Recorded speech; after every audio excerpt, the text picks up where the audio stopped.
Assalamualaikum and hi, my name is Nuruna Suha. So now I'll be explaining about control environment.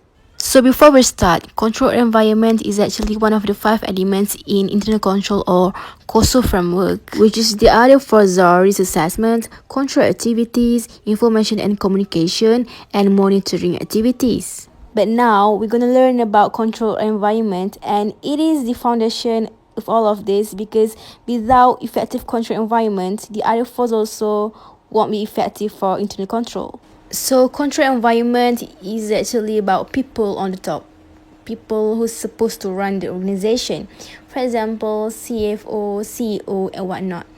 Control environment consists of the actions, policies, and procedures that reflect the overall attitude of top management, directors, and owners of an entity about internal control and its importance to the entity. So, there are 6 factors that auditors should look at when evaluating organization control environments, which are integrity and ethical value, commitment to competence, management philosophy and operating style, BOD and audit committee participation, organizational structure, and the last one, human resource policies and procedure.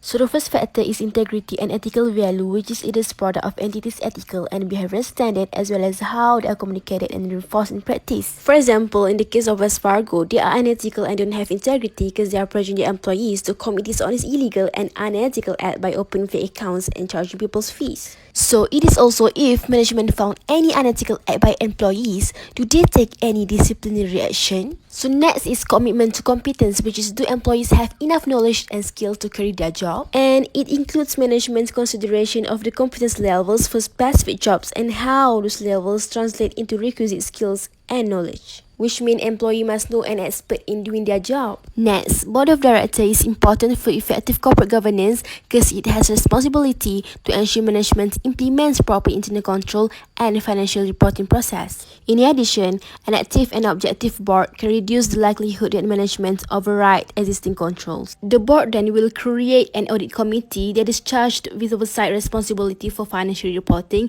and they also will be independent from the management. They also will maintain communication with both external and internal auditor, including the approval of audit and non-audit services done by auditors. Next is management's philosophy and operating style, which is how management behave and send clear sign about internal control to employees. How manager behave is important because that will influence how employee behave. That's why control environment is the tone on the top. So understanding management's philosophy and operating style will give auditor a sense of management's attitude about internal control. Next, organizational structure defines the existing line of responsibility and authority. And auditor can learn the management and functional elements of the business and perceive how controls are implemented by understanding the client's organizational structure. So last but not least is human resource policies and practices, which is it is about what's the policy for hiring, compensating, evaluating, and promoting the employee. For example, do they give proper training? So this factor is quite related with commitment to competence, which is if the company treat the employee well, they might do a better job. So it's important aspect of internal control because it's related with personnel. And the real life case in Malaysia, for example, FGV, at first it was reported that the chairman Tan Sri Muhammad Isa Abdul Samad decided to suspend FGV Group President and CEO Datuk Zakaria Arshad for breaching corporate governance practices. MACC also arrested the chairman Tan Sri Muhammad Isa Abdul Samad to assist in the investigation into issue of 2 hotel purchases by Felda Investment Corporation (FIC) and other corruptions. So a lot of questions also arise about the value of the integrity and trust of those who have been given the responsibility, and why the management is also caught up in so many scandals, controversies, and betrayals. And this charge of misconduct occurred while under his care. Even the accused officers was Tan Sri Isa's choice as well.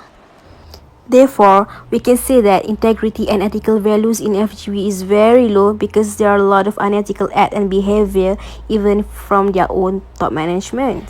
And that also speaks how bad management's philosophy and operating style of FGV. One more thing, we can see that participation from audit committee and BOD is not really good, because how could they cannot detect this big and this kind of unethical act and behavior from top management from earlier? So it shows that the control environment in FGV is low, that lead to the risk assessment to be high. And that's why control environment is the foundation of the other 4 components in internal control. If control environment is bad, so the other 4 also won't be good for internal control. So that's all from me about control environment. Thank you.